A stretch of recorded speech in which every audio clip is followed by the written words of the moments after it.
اعوذ بالله من الشیطان الرجیم بسم الله الرحمن الرحیم. مونږه او تاسو ټول مسلمانان چې کوم دی اتباع په دوه قسمه ده د جناب نبی کریم صلی الله علیه و آله وسلم. یو اتباع خدا ده چې لکه عبادت او معاشرات او معاملات او چې نبی علیه السلام څه کارونه کړي نو دا زموږ دپاره سنت طریقې چې مونږ به دا عملي طور په ژوند کې راولو.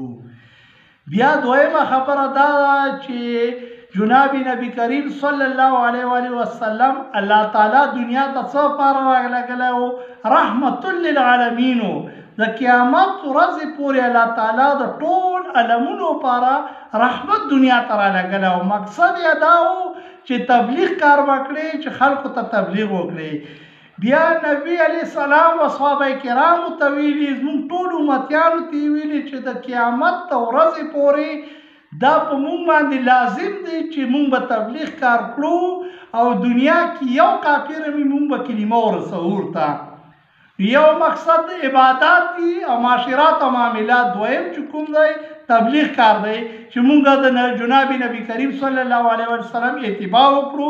قیامت په ورځ باندې به چې کوم دی کافر اعتراض وکړه چې به موږ ته کلمه نه رارسېدلې، نو پیغمبران علیه السلام به چې کوم دی هغه معصوم دي، هغه الله تعالی ته وایي چې موږ وخت باندې دوی ته کلمه خپل وخت رسولې ده. بیا به صحابه کرام باندې خبر راشي، صحابه کرام به عرض وکړه الله تعالی ته چې موږ قبرونه ګواهي چې ټوله دنیا کې خواره شوي دا کلمه رسولې ده.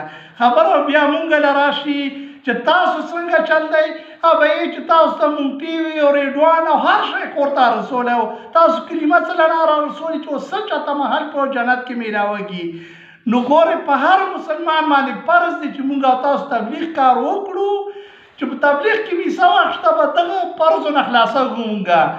بیا لکه 4 میاشتې لګول دي او بیا 1 کال دپاره بال ملک ته دي، دا ټول د تبلیغ هغه مونږ او تاسو به قیامت په ورځ باندې غاړه خلاصه شي. والسلام.